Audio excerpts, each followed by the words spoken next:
dia faly manolotra ny arahaba atsika rehetra mpanaraka tsy tapaka ny fandaharana Jean Forest Santé aty Canada indray ny tenako ny resantsika an'io zany a dia ny momba ny hoe atao ahoana ny fangalana ny vitan-dratsy satria dia mba mitodika bebe kokoa zany tsika ny eo amin'ny atao hoe lafiny ara-tsiantifika zany amin'ireny zavatra madinidinika izay mamisambisana misy zany ao amin'ny fiarahamonina mba hovahana amin'ny fo sy ny saina tsy miakatra ary dia mba hovahana amin'ny ataontsika hoe zany hoe lozika mpiainana zany ny akabeazan'ny olana izay mitranga satria dia ao anatin'ny famakafakana ny olana daholy no zany no ahafahana mahita vahaolana ka fiteny matetika zany hoe vitan-dratsy hoe rehefa tsy metimety ny zavatra atao na ohatran'izay zany de tena ohatry ny tena ratsy vitana zany ohatry ny tena nasian'olona fanafody ohatry ny eo koa zany ilay hoe tena ohatra mitondra vitan-dratsy ny olona ohatra ny zao iny fa satria vatany voaniditry ny trano izy dia ohatra tsy netinety daholo ny zavatra rehetra tato na hoe raha voaniditra tao anatin'ny gropy anankiray na tao amin'ny toeram-piasana na tao amin'ny fiarahamonina anankiray dia ohatra ny mikorotana daholo zay zavatra rehetra nandalovan'iny olona anankiray iny ka ny zavatra ohatran'izay zany aloha hoe hoadiaditsika satria dia misy tokoa ny fitenenana hoe rakoto na rasoa dia ohatrany olona mitondra vitan-dratsy ka matetika zany ny amin'ny hoe zavatra ohatran'izay zany dia mila fandiniana ihany alohan'ny hoe andeha zany anao fitsarana karazana fitsarana olona anankiray fa ny olona toy izao sy toy izao na ny toe-javatra toy izao sy toy izao no mitondra vitan-dratsy jereo tsara hoe inona ilay karazana zany ohatrany hoe korotana izay miseho zany tamin'ny ohatrany hoe fandalovan'ny olona anankiray zany moa ve tena avy any aminy zato isan-jato ilay korota sa misy ihany koa ny zavatra mety ho avy aminao ka raha ohatra mantsy zany ny hoe misy zany ny hoe korotana izay tsapanao fa rehefa eo zany ny olona anankiray dia ohatrany tsy metimety zany ny fiainanao ohatrany hoe mikorotandrotana daholo zany ny zavatra rehetra izay mahakasika n'iny olona iny mety misy zany ny ataontsika hoe possibilité ny eo amin'ny hoe mety misy tokoa ngamba ny angovo ratsiratsy avy any amin'ilay olona zany hoe énergie négativa avy any amin'ilay olona satria io tsy voatery hoe ho resaka hoe tsy maintsy hoe nanompanao lay olona na hoe tsy maintsy hoe nisy zavatra hoe ratsy mivantana izay nataony fa ny angovo ao aminy zany hoe ny fomba fisainana ao aminy dia mety mivoaka avy ety ivelany ohatra zany hoe olona ataontsika hoe zany hoe be fialonana lay olona na tsy mampiseho an'izay izy na tsy miteny an'izay izy dia mety reniny olona manodidina izay zavatra zay mety olona hoe be fankahalana dia tsy voatery ny fijery ny fihetsika ny fomba fiteny zany zavatra rehetrarehetra izany dia mety misy zany ny hoe karazana fiatefany zany zavatra rehetrarehetra zany mety koa olona feno atezerana mety ihany koa hoe olona izay ataontsika zany hoe feno alahelo olona izay mitazona ratra-po ao aminy zany zavatra rehetrarehetra izany zany dia mety hoe hoeniny olona manodidina azy zany izay karazana énergie na angovo tsy izay tsy de tsaratsara loatra ao amin'ny olona ka mety hoe rehefa mifampikasika am'le olona zany dia mety hoe mahatonga ihany koa zany amin'ilay karazana hoe ilay hatezerana any anatin'ny sain'ny olona anankiray zany a dia mety miampita zany a miatefa amin'ny olona rehetra izay manodidina azy. Zavatra mety misy zany zavatra zany ka tsy voatery akory ny hoe tsy maintsy hoe nanao fanafody ny olona iny a na tonga n'izay zavatra rehetrarehetra zay fa izay toe-javatra zay ka rehefa tody zavatra ohatran'izay ianao ka ohatra hitanao tokotrany fa ohatrany tsy metimety ianao rehefa miaraka amin'ireo olona dia rehefa mbola azonao atao zany a ny manalavitra n'ilay olona dia izay angamba ny fanafody fa ny hoe andeha ifampiapanga resaka fanafody resaka ino mantsy zany a no tena manimba ny fiarahamonina satria zavatra tsy ahitanao porofo tsy afaka zany a andeha hoe iakuzenao olona anankiray zany ny zavatra tsy hitanao maso kanefa dia amin'ny fiarahamonina dia misy zany zavatra zany. Eo ihany koa zany a ny hoe raha ohatra ka manomboka zany a ao an-tokantrano a tsy de metimety ihany koa zany ny fifandraisana dia ny fifandraisan'ny mpivady ohatra dia matetika koa zany a dia mandeha ihany koa zany a ilay hoe vitan-dratsy devoly tonga ao amin'ny tokantrano mandeha ihany koa zany hoe sao de nisy nanipy vitan-dratsy na nanao fanafody na rohatra hoe rangahy mandeha mivadika any ambadika mijery vehivavy hafa dia hoe izay foana zany matetika ny hoe conclusion-ny zavatra rehetra de tena nasian'ilay vehivavy tany ambadika tany fanafody mihitsy fa tena nikorotana ny tokantranonay de any foana ny saina. Ianao koa zany raha matoa rehefa sendra ny olana ohatran'izay dia jereo akaiky ihany koa hoe inona no mety mahatonga an'ilay olana izay mipetraka ao aminareo mivady. Ny mpivady moa zany samy tokony hijery an'izay lafin'izay daholy rehefa hoe manomboka mikorotadrotana zany ny ao an-tokantrano dia mila jerena ihany koa nefa ny ataontsika hoe lafiny ara-pahasalamana sy ara-biolojika satria dia entina foana zany io zavatra io hoe andeha hitsikerana olona hafa na hitsikerana toe-javatra hafa ny mahatonga n'ilay korotana fa mety ihany koa hoe ny mpivady izay tsy mitandro loatra ny fahasalamana ohatra raisiko fotsiny amin'izany dia raha ohatra ka ataontsika zany hoe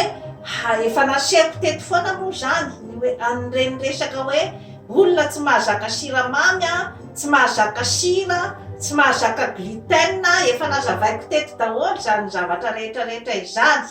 ary efa ataoko eto foana ny citation'ny Hippocrate amin'ny hoe que l'aliment soit ton remède zany hoe aoka mba ny sakafo no fanafodinao ka misy karazan'olona zany za tsy miteny hoe ny olona rehetrarehetra de tsy mahazaka siramamy za tsy miteny hoe ny olona rehetrarehetra de tsy mahazaka sira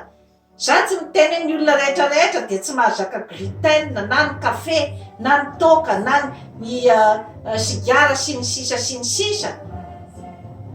tsy any ny tiako atongavana fa hoe jereo ihany sao dia misy zany ny zavatra izay tsy zakanao izany hoe ny sakafo izay tsy zakanao satria raha ohatra zany olona ataontsika hoe zany hoe tsy mahazaka siramamy de efa nomeko teo daholy ny toetoetran'ny olona rehetra izay mety tsy mahazaka siramamy dia izay olona manjary manana atezerana tsy metimety mihitsy ny tenany ny olona tsy mahazaka sira mety misy hypertension arterielle dia mety marary an-do matetika raha vao hoe mandray sira na ohatran'izany de misy koa ny karazana koa zany hoe rétention d'eau reny zavatra rehetrarehetra ireny dia mitondra ny olona zany manjary tsy alaise ary dia mandreny tenany fa tsy metimety foana zany ny fahasalamany ka matetika zany amin'ny zavatra ohatraohatran'ireny dia avy ao an-tsaina foana hoe sao de nanisavian'olona ary zay zany matetika hita amin'ny fiarahamonina ka jereo akaiky rehefa misy ny hoe zavatra henonao fa tsy de metimety loatra ao aminao dia mandehana mijery dokotera mba hoe mitily hoe ohatrany marary ado matetitetika zany, ohatrany fanipanina matetika, ohatrany tsy azoazoko foana ny aiko dia ohatra hoe ataony dokotera ny bilan, ny analizy général zany ny zavatra rehetra mety mitranga ao aminao hoe reradreraka matetika zany. Ka mety koa hoe rehefa mihinana be loatra koa tsy mifidy sakafo hoanina ny hoe sakafo ara-pahasalamana ny mpivady dia mety miakatra koa zany ny ataontsika koa zany ny poids miamatavy rangasy ramatoa zany ny zavatra rehetrarehetra zany de mety manembatsembana daholo zany ny ataontsika hoe zany hoe bien-être. Ny sensation de bien-être dia ny hoe mandrenao fa tena hoe en forme ao zany satria ny faharenesanao an'izay hoe fahasalamana ny hoe eninao fa sambatsambatra ianao dia zavatra tsy mandaingo zany, zavatra tokony hoen'ny olona anankiray raha ohatra ao anatin'ny fahasalamana ny olona anankiray. Fa raha ohatra ka mitohy isan'andro tsy mety ho afaka mihitsy zany ilay hoe fahasoresorenana, tsy mety afaka mihitsy ny hoe tsy metimety zany mararirary foana ny andoha, dia jereo akaiky ny momba ny fahasalamanao satria maro dia maro koa zany ny hoe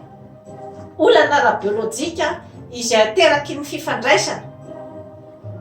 na ny fifandraisana ao an-tokantrano io, na ny fifandraisana amin'ny fiarahamonina, na ny fifandraisana amin'ny any am-piasana amin'ny fiainana andavanandro, dia vitsy dia vitsy ny jeren'izay hoe olana ara-biolojika izay, ny olana avy amin'ny hoe fihinanana sakafo tsy zaka na ohatraohatran'izay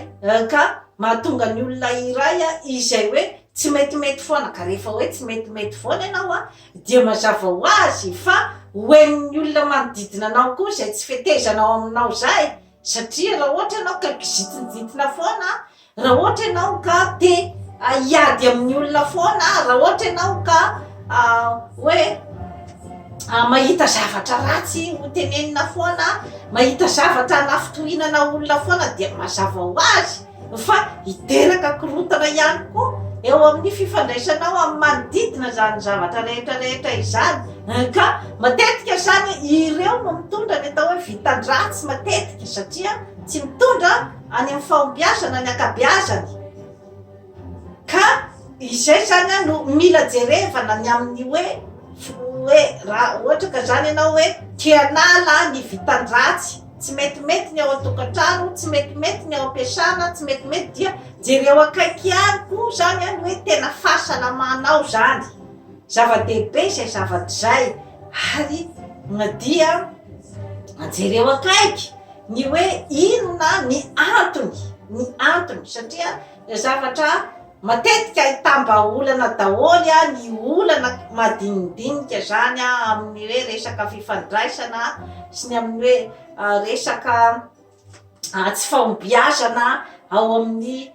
zavatra zay atao. Fa matetika zany ny hoe resaka tsy fahombiazana dia atolaka foana any amin'ny resaka vitana, atolaka foana any amin'ny hoe mety misy olona nanosavy, atolaka foana ny amin'ny hoe excuse hafa zany, fa tsy jerena ny hoe inona ny tena hoe mety olana avy ao aminao zany mahatonga an'ilay tsy fahombiazana. Satria matetika zany eo amin'ilay hoe tsy fahombiazana zany izay zany no hoe miteraka foana zany ny ataontsika hoe fieritreretana ny hoe faharatsiam-bitana. Ka ny tena matetika io zany aloha dia izay le mahatonga an'le hoe andeha hijery ombiasa fa tena tsy metimety mihitsy izy zany fa tena mety nasian'olona fanafody angambany ny tenako. Zay zavatra zay dia efa nazavaiko teto tamin'ny hoe fandaharana hoe ahoana ny fomba fisarihana vitana. Indraindray zany ny hoe amin'ny maha-olombelona dia mitady foana zany ny atao hoe karazana vahaolana zany amin'ny fijaliana izay mahazo anao dia mitady foana zany ahoana zany ny fomba zany analefahana ny olana ao aminao. Dia matetika zany aloha ny sarambabem-bahoaka zany dia ny hoe andraso hijery ny dadarabeka efa nazavaiko teto daholo ny hoe phénomène reny hoe dadarabe reny fa tsy mandraranao ny andeha hoe andeha hivavaka kely aloha any am-piangonana ho an'ny kristianina. Tsy mandrara zany zavatra rehetrarehetra zany hoe hoentinao anamaivanana zany ny olana ao aminao, saingy tsy maintsy mijery akaiky ianao ny olana hoe inona ny olana. Ka nisy fotoana zany tany Madagasikara zany dia nifanena tamin'ny nandalovako tany Madagasikara zany dia nifanena tamin'ireo dokotera maromaro zany ny tenako ny dokotera tany toerana. Dia misy milaza zany hoe io resaka diabeta io zany dia tena zavatra manahirana dia manahirana mihitsy ny fitsabonan'io sy ny hoe ny fanaovana fandefasana ny olona anana ny discipline de vie zany. Zay ny filazan'ny dokotera tany zany satria dia maro zany sisy ny hoe mandeha mijery mitsidika izy zany ny hoe resaka matetika izy zany aretina hafa no atongavany ao fa tsy ny diabeta. Dia hoe ataony fitiliana zany dia eo zany no ahitana hoe le olona zany misy diabeta. Dia matetika ozy izy zareo dia misy lay olona misy diabeta ozy izy dia misy karazana ratra zany ozy izy amin'ny tanany. Dia io zany ratra avy amin'ny lame zany. Dia rehefa notanina zareo dia hoe ny ombiasa zany no nanao an'io nandratra ny tanany zany dia hoe akanany ra tao anatin'ny tanany zany mony fa hoe misy olona nanao fanafody azy nanome fanafody ratsy zany ilay olona. Dia maro betsaka ozy izy zareo ny ka ohatran'izay. Dia le olona diabetika fa tsy mahalala ny tena hoe diabetika zany hoe izy zany tsy metimety foana zany tsy metimety foana ny fiainany dia ny hafarany zany izy dia makany amin'ny ombiasa zany hoe anala vitana. Dia hitanareo amin'izay ka jereo tsara ny fanazavako rehetra momba ny hoe olona tsy mahazaka siramamy. Jereo tsara ihany koa ny fanazavako ny amin'ny hoe ny olona tsy mahazaka gluten. Jereo tsara daholo reo. Dia ny olona ihany koa izay fanazavana nomeko ihany koa ny amin'ny olona izay miakatra tosi-dra hoe manao hoana izany ny fombafomban'ny olona miakatra tosi-dra satria dia mandositra dokotera ny olona amin'izao fotoana zao satria hoe lafo loatra ny makany amin'ny dokotera. Dia nefa dia ahitana trangan-javatra maro dia maro zany zany hoe olona tsy de salama loatra zany ny ao amin'ny fiarahamonina, olona tsy de metimety loatra. Dia izay matetika no mahatonga ny karazana phénomène de société amin'ny hoe resaka violence conjugale, mpivady tsy metimety, fiarahamonina tsy metimety satria izay hoe tsy manana intsony ny ataontsika ho fahasalamana ara-batana ara-tsaina ary ara-panahy zany ny akabeazan'ny olona satria sahirana ihany koa amin'ny fiainana. Kanefa io ihany koa nefa tsy azo anaovana excuse be loatra koa nefa ny fahasarotan'ny fiainana satria misy karazan'olona izay tsy de ampiampy loatra ny ao an-tokantrano kanefa milamina ny fiainan'ilay olona satria manana izy an'izay ataontsika hoe karazana hoe fahasalamana izay. Ka entiko fotsiny zany zay zavatra rehetrarehetra izay isaliana ny saitsika ny amin'ny hoe raha vao misy zavatra kely zany de hoe ara-tsy ambitana. Dia iny zany de efa mandeha ihany koa zany any amin'ny hoe karazana hoe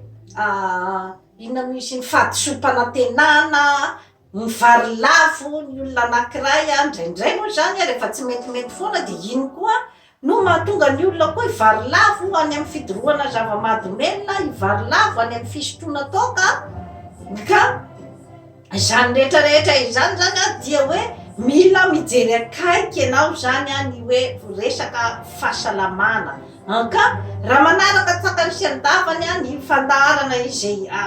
sehoko eto ianao dia ho hitanao izany hoe ahoana izany ataontsika hoe fikojana ny fahasalaman'ny saina ny vatana ary ny fanahy izany satria miaingy ao daholy ny hoe fahombiazana sy ny zavatra rehetra izay atao. Misy ny ataontsika hoe resaka etikety amin'ny fiarahamonina ohatra hoe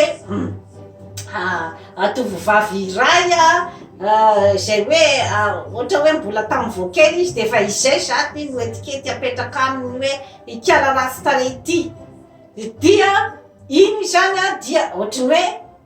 mandeha ao an-tsain'ilay tovovavy zany hoe izaho zany de tena ratsy vita ary izy no mieritreritra hoe izay etikety apetraka amin'izay de izay ny zavatra marina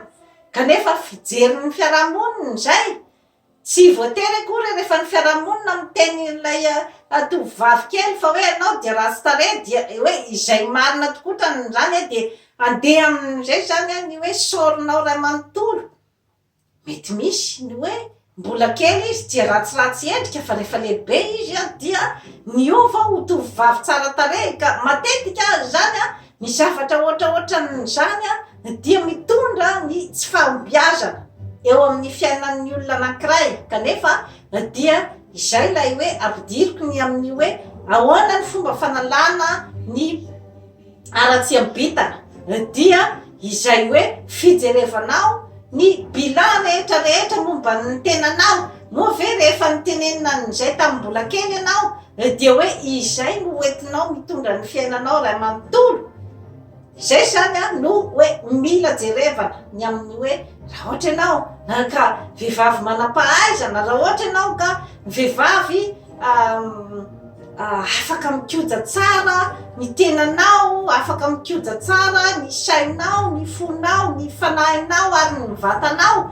dia tsy izany etikety nomenanao izany no hitondranao ny fiainanao fa izay zavatra mety rehetra any aminao. Misy ihany koa ny olona izay hoe mahay mampiasa ny zavatra kely any aminy izany. Misy ohatra omeko anareo olona Québécois izy io olona izay mandeha amin'ny Clémaina zany mandeha amin'ny fauteuil roulant satria voan'ny accident zany izy tany amin'ny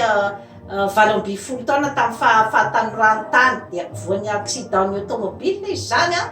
dia nandeha sur fauteuil roulant nefa ny sainy dia mbola miasa tsara ary dia avocat izany olona izany amin'izao fotoana izao ary avocat tena mamirapiratra dia ny zavatra hoe somary mampime izay lazaiko anareo dia ny hoe mbola manambady izy io ary mampirafy manambady anankiroa zany io rangahy io amin'izao fotoana zao nefa izy mandeha amin'ny fauteuil roulant ary olona tsy afaka anao firaisana ranofo. Ny tiako ambara fotsiny dia tsy ny hoe fampirisiana akory ny hoe fampirafesana fa ny hoe mbola hainy zany ny mampiasa ny zavatra rehetra any aminy. Misy zany olona zany entiny ananana asabarana ary raha miresaka amin'izany olona izany ianao dia tsy mba misy hoe olona hoe mampalahelo, tsy mba misy hoe olona malahelo amin'ny fiainana fa dia olona mahay manao mampime, olona mikakakaka foana rehefa miaraka aminy ary olona izy indray ary no ataontsika hoe le mpanao blagy de le mpandrangidrangitr'olona fa tsy olona mampalahelo. Tiako ambara fotsiny dia ny hoe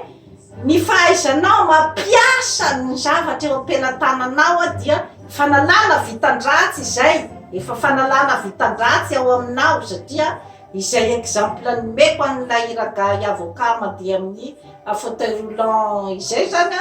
dia ilazako aminareo fa hoe ainy ny mampiasa ny zavatra kely izay ananany izany dia ny akingan-tsainy sy ny zavatra rehetra izay mbola afaka ampiasainy amin'ny tena ny sariany vehivavy zany dia entiko fotsiny ampietreretana atsika zany zavatra rehetrarehetra izany satria raha ohatra ianao ka ataotsika hoe manana tanana, manana maso, manana vava, manana mbola afaka mitsangana, afaka mandeha, manana saina, afaka hieritreritra dia tsy tokony mihitsy zany hiditra amin'izany ataotsika hoe fitenenana hoe izaho dia ratsy vitana, izaho dia tsy mba misy zavatra mihitsy mba nomen'Andriamanitra satria ianao mety ny fijerin'ny olona no eritreretinao ka ny fijerinao ny tenanao no zava-dehibe sy hoe ahoana ny fomba hirosoko amin'ny tsaratsara kokoa amin'ny zavatra zay ananako dia toy izay sy toy izay indray tompoko lahy sy tompoko vavy no azo natolotra atsika anio manaova abonnement amin'izany forêt santé aty Canada fa hanatsara ny fiainanao ary dia hanatsara ihany koa ny vitanao. Bye bye.